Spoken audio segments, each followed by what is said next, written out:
പ്രധാനപ്പെട്ട ഒരു വാർത്തയിലേക്കാണ് ആദ്യം നമ്മൾ പോകുന്നത്. സമൂഹ മാധ്യമങ്ങളിലെ അധിക്ഷേപത്തെ തുടർന്ന് യുവാവ് ജീവനൊടുക്കിയ കേസിൽ പ്രതി ഷിംജിതയുടെ വാദം തള്ളി റിമാൻഡ് റിപ്പോർട്ട്. CCTV പരിശോധിച്ചതിൽ ബസ്സിൽ അസ്വാഭാവികമായി ഒന്നും കണ്ടെത്തിയില്ല. അപകീർത്തികരമാകുന്ന രീതിയിൽ 7ഓളം വീഡിയോ ചിത്രീകരിച്ചതും ആത്മഹത്യാ പ്രേരണ നിലനിൽക്കുമെന്നും റിമാൻഡ് റിപ്പോർട്ട് വ്യക്തമാക്കുന്നു. VS രഞ്ജിത്ത് വിശദാംശങ്ങളുമായി ചേരുകയാണ്.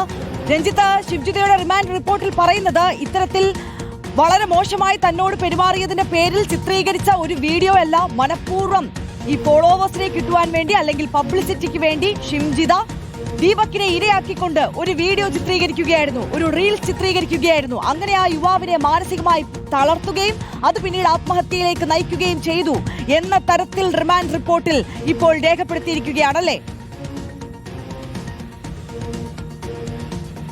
അത് തീർച്ചയായിട്ടും ഈ കേസിൽ രണ്ട് വാദങ്ങളുള്ളത്. ദീപക്കിന് അനുകൂലിച്ചുള്ള വാദവും അതുപോലെ തന്നെ ഷിംജിതയ്ക്കായി പറഞ്ഞിരുന്ന ആളുകൾ, ഷിംജിതയ്ക്ക് വേണ്ടി വാദിച്ചിരുന്നവർ പറഞ്ഞിരുന്നത് ഒരുപക്ഷെ ബസ്സിൽ വെച്ച് അങ്ങനെ ദീപക്കിന്റെ ഭാഗത്ത് നിന്ന് എന്തെങ്കിലും പ്രകോപനം ഉണ്ടാകുകയോ ദീപക്കിന്റെ ഭാഗത്തുനിന്നുണ്ടായ പ്രകോപനത്തിൽ അല്ലെങ്കിൽ ഇത്തരം ശ്രമങ്ങളിൽ ഷിംജിതയ്ക്ക് ഏതെങ്കിലും തരത്തിലുള്ള മോശം അനുഭവം ഉണ്ടാവുകയും ചെയ്തിട്ടുണ്ടെങ്കിൽ അത് ഷിംജിത ചെയ്തത് ശരിയല്ലേ, ഇത്തരത്തിൽ പ്രതികരിക്കേണ്ടതില്ലേ എന്നൊരു ചോദ്യം എല്ലാവരും ഉന്നയിച്ചിരുന്നു. സ്വാഭാവികമായിട്ടും അത്തരത്തിൽ ഒരു മോശം അനുഭവം, അസ്വാഭാവികമായ ഒരു സംഭവം ആ ബസ്സിൽ ഉണ്ടായിട്ടുണ്ടെങ്കിൽ അത് വീഡിയോ ചിത്രീകരിച്ചതിൽ ഒരു പക്ഷേ നമുക്ക് വേണമെങ്കിൽ ഷിംജിതയെ ന്യായീകരിക്കാമായിരുന്നു. പക്ഷേ ഈ റിമാൻഡ് റിപ്പോർട്ടിൽ അന്വേഷണ ഉദ്യോഗസ്ഥൻ പറയുന്നത് CCTV പരിശോധിച്ചതിലും അതോടൊപ്പം ബസ്സിലെ ജീവനക്കാരുടെ മൊഴി രേഖപ്പെടുത്തിയതിലും ആ ബസ്സിനകത്ത് അസ്വാഭാവികമായി ഒന്നും ഉണ്ടായിട്ടില്ല എന്നുള്ളതാണ്. ഇരുവരും ബസ്സിൽ കയറുന്നുണ്ട്, സ്വാഭാവികമായി തന്നെ രണ്ടുപേരും ഇറങ്ങിപ്പോകുന്നുണ്ട്.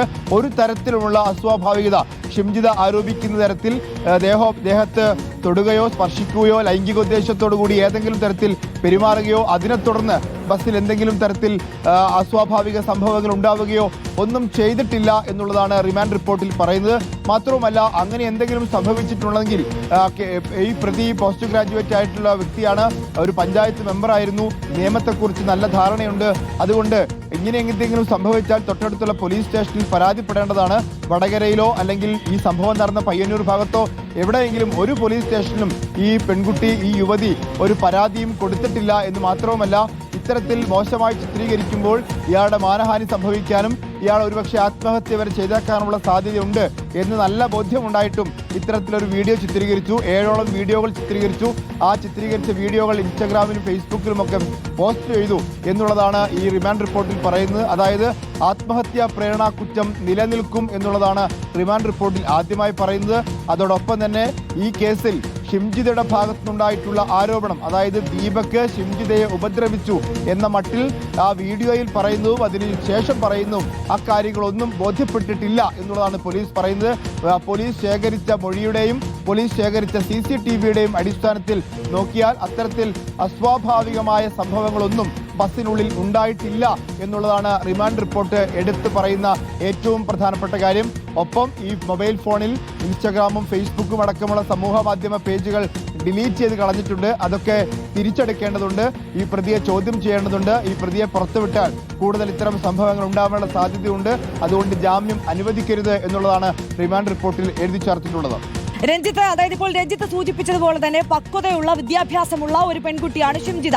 അപ്പോൾ ഇത്തരത്തിലൊരു ദുരനുഭവം ഉണ്ടായാൽ സ്വാഭാവികമായും ബന്ധപ്പെട്ട അധികാരികളോട് പരാതിപ്പെടുക എന്നുള്ള നിയമാനുസൃതമായ വഴി മുന്നിലുണ്ടായിട്ടും അത് ചെയ്തില്ല ഷിംജിത എന്ന കാര്യം അവിടെ നിലനിൽക്കുമ്പോൾ തന്നെ തുടക്കം മുതൽ തന്നെ എല്ലാവരും ചൂണ്ടിക്കാണിച്ചൊരു വിഷയമുണ്ട്. എന്തുകൊണ്ട് ഷിംജിത ആ ബസ് ജീവനക്കാരോട് പോലും അല്ലെങ്കിൽ ആ ബസ്സിൽ ഉണ്ടായിരുന്ന മറ്റ് യാത്രക്കാരോട് പോലും തനിക്ക് ഇങ്ങനെ ഒരു ദുരനുഭവം ഉണ്ടായി, ബുദ്ധിമുട്ടുണ്ടായി എന്ന് പറഞ്ഞില്ല എന്നുള്ളത്. ആ വിഷയവും അടക്കം കോടതിയിൽ പരാമർശിക്കപ്പെട്ടില്ലേ? തീർച്ചയായിട്ടും നമുക്ക് സ്വാഭാവികമായി ഉണ്ടാകുന്ന സംശയങ്ങളാണ്. അതിൽ ബസ് ജീവനക്കാരുടെ മൊഴി രേഖപ്പെടുത്തുമ്പോൾ ബസ് ജീവനക്കാർ പറയുന്നുണ്ട് അന്ന് ആ ബസ്സിനകത്ത് പലരും കയറിയ കൂട്ടത്തിൽ ഇവരും ഉണ്ടായേക്കാം. കാരണം ഇവരുണ്ട് എന്ന് ശ്രദ്ധിക്കത്തക്ക വിധത്തിൽ എന്തെങ്കിലും അസ്വാഭാവികമായിട്ടൊന്നും അവിടെ നടന്നിട്ടില്ല. ഒരു പരാതി ഉണ്ടാവുകയോ ഒരു ബഹളം ഉണ്ടാവുകയോ അല്ലെങ്കിൽ ഒരു വാക്കേറ്റം ഉണ്ടാവുകയോ ഇങ്ങനെ ഏതെങ്കിലും തരത്തിൽ ദേഹോപദ്രവം സംഭവിക്കുമ്പോൾ ശരീരത്തിൽ തൊട്ട് ലൈംഗികപരമായി അവരെ ഉപയോഗിച്ചു എന്ന് തോന്നുമ്പോൾ ആ രീതിയിൽ പ്രതികരിച്ച് അവിടെ ഒരു ബഹളം ഉണ്ടാക്കുകയോ ആരോടെങ്കിലും പരാതി പറയുകയോ ഒന്നും ചെയ്തിട്ടില്ല. അങ്ങനെ ചെയ്തിരുന്നുവെങ്കിൽ ഇവരുടെ പേരുകളും ഇവരുടെ ഡീറ്റെയിൽസും ഒക്കെ ഒരുപക്ഷെ ബസ് ജീവനക്കാർക്ക് അറിയാമായിരുന്നു. ബസ് ജീവനക്കാർ തന്നെ പറയുന്നുണ്ട്. അങ്ങനെ എന്തെങ്കിലും അസ്വാഭാവികമായി ബസ്സിൽ വെച്ച് സംഭവിച്ചാൽ സ്വാഭാവികമായിട്ടും അത് തൊട്ടടുത്തുള്ള പോലീസ് സ്റ്റേഷനിൽ പരാതി കൊടുക്കും.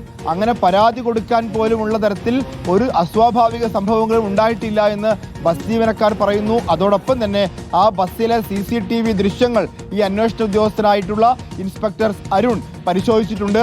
സ്വാഭാവികമായിട്ടും ആ അന്വേഷണ ഉദ്യോഗസ്ഥന്റെ പ്രാഥമികമായ പരിശോധനയിൽ അങ്ങനെ അസ്വാഭാവികമായി ഷിംജിത ആരോപിക്കുന്ന തരത്തിൽ ഒന്നും ആ ബസ്സിൽ ഉണ്ടായിട്ടില്ല എന്നുള്ളതാണ് പറയുന്നത്. ഇനി അങ്ങനെ സംഭവിച്ചിട്ടുണ്ടെങ്കിൽ ആദ്യഘട്ടത്തിൽ ചെയ്യേണ്ടത് ആരോടെങ്കിലും പരാതി പറയുക. ആരോടെങ്കിലും എന്നുള്ളതല്ല, ഒരു പഞ്ചായത്ത് മെമ്പർ ആയിരുന്ന പോസ്റ്റ് ഗ്രാജുവേറ്റ് ആയിട്ടുള്ള ഒരു വ്യക്തി സ്വാഭാവികമായിട്ടും പോലീസ് സ്റ്റേഷനിലാണ് പരാതി കൊടുക്കേണ്ടത്. അങ്ങനെ പോലീസ് സ്റ്റേഷനിൽ സ്വന്തം വീടിരിക്കുന്ന വടകര ഭാഗത്തോ അല്ലെങ്കിൽ ഈ സംഭവം നടന്ന പയ്യന്നൂരിലോ കണ്ണൂരിലോ എവിടെയെങ്കിലും ഒരു പരാതി കൊടുത്തിട്ടുള്ളതായിട്ട് അറിയില്ല. അതുകൊണ്ട് അങ്ങനൊരു സംഭവം അതൊരു വ്യാജമാണ്. ഈ റിമാൻഡ് റിപ്പോർട്ട് വായിച്ചാൽ നമുക്ക് മനസ്സിലാവുക ഷിംജിതയുടെ ആരോപണം പൂർണ്ണമായും വ്യാജമായിരുന്നു. ഷിംജിത ഇൻസ്റ്റഗ്രാമിലും ഫേസ്ബുക്കിലും പങ്കുവച്ച വീഡിയോകൾ കെട്ടിച്ചവച്ചുണ്ടാക്കിയ വീഡിയോ ആണ്. ആ വീഡിയോ മൂലം മാനഹാനി സംഭവിക്കുമെന്ന് ഷിംജിതയ്ക്ക് അറിയാമായിരുന്നു. എന്നിട്ടും അത്തരത്തിലൊരു വീഡിയോ ചെയ്തു എന്നുള്ളത് ആത്മഹത്യാ പ്രേരണ കുറ്റം നിലനിൽക്കുന്ന കാര്യമാണ് എന്നുകൂടി നമുക്ക് റിമാൻഡ് റിപ്പോർട്ടിൽ നിന്ന് മനസ്സിലാക്കിയെടുക്കാൻ സാധിക്കും. രഞ്ജിത്ത്, അതാണ് സ്വന്തം പബ്ലിസിറ്റിക്ക് വേണ്ടി, സ്വന്തം സോഷ്യൽ മീഡിയ റീച്ചിന് വേണ്ടി മറ്റൊരാളുടെ വ്യക്തിത്വത്തെയോ അദ്ദേഹത്തിന്റെ ആത്മാഭിമാനത്തെയോ മാനിച്ചില്ല എന്ന ഒരു തരത്തിലാണ് ഷിംജിതയുടെ ഈ കുറ്റകൃത്യത്തെ അല്ലെങ്കിൽ ഷിംജിത ഈ റീൽ ചിത്രീകരിച്ച പ്രവൃത്തിയെ ഇപ്പോൾ നിയമം നോക്കിക്കാണുന്നത് എന്നല്ലേ മനസ്സിലാക്കേണ്ടത്. ഷിംജിതയ്ക്ക് തന്നെ വിനയായത് 7 വീഡിയോയാണ് ഷിംജിത ചിത്രീകരിച്ചത്. അതും വിവിധ ആംഗിളുകളിൽ നിന്ന് പലതരത്തിൽ എഡിറ്റ് ചെയ്തിട്ട ഒരു വീഡിയോ.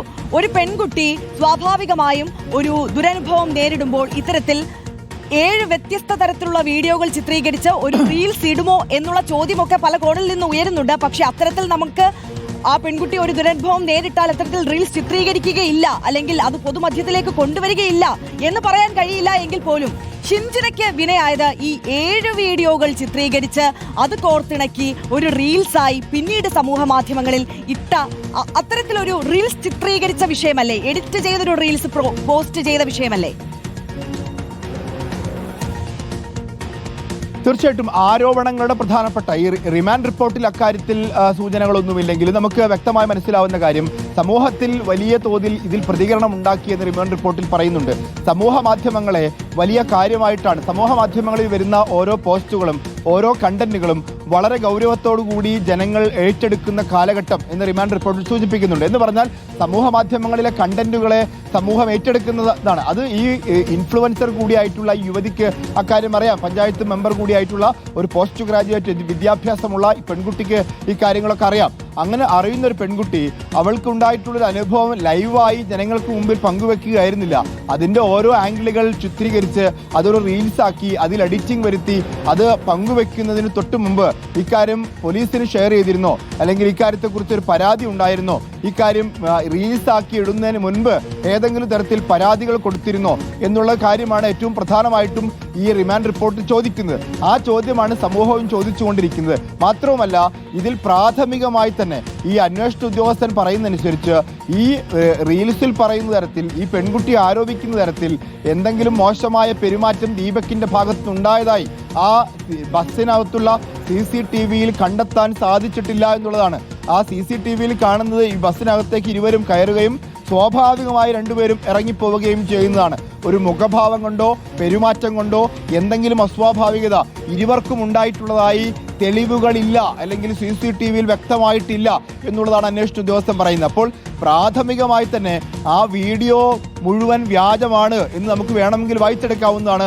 ആ വീഡിയോ ചിത്രീകരിച്ച് വീഡിയോയിലൂടെ പറയുന്ന ആരോപണങ്ങളെ തെളിയിക്കത്തക്ക രീതിയിൽ ഒന്നും സംഭവിച്ചിട്ടില്ല. പ്രാഥമിക അന്വേഷണത്തിൽ ഈ യുവതിയുടെ ആരോപണത്തെ സാധൂകരിക്കുന്ന ഒന്നും ഉണ്ടായിട്ടില്ല എന്നുള്ളതാണ് റിമാൻഡ് റിപ്പോർട്ടിൽ പറഞ്ഞു വെക്കുന്നത്. തീർച്ചയായും VS രഞ്ജിത്താണ് വിശദാംശങ്ങളുമായി ചേർത്തത്. ദീപകിന്റെ ആത്മഹത്യയിൽ പ്രതി ഷിംജിതയുടെ വാദങ്ങളെല്ലാം തള്ളിക്കൊണ്ടാണ് റിമാൻഡ് റിപ്പോർട്ട്. വളരെ ഗുരുതരമായ പരാമർശങ്ങളാണ് ഷിംജിതയ്ക്ക് എതിരെ ഇപ്പോൾ റിമാൻഡ് റിപ്പോർട്ടിൽ പറയുന്നത്. CCTV ദൃശ്യങ്ങൾ പരിശോധിച്ചതിൽ ബസ്സിൽ അസ്വാഭാവികമായി ഒന്നും കണ്ടെത്തിയിട്ടില്ല എന്നും റിമാൻഡ് റിപ്പോർട്ടിൽ പറയുന്നു.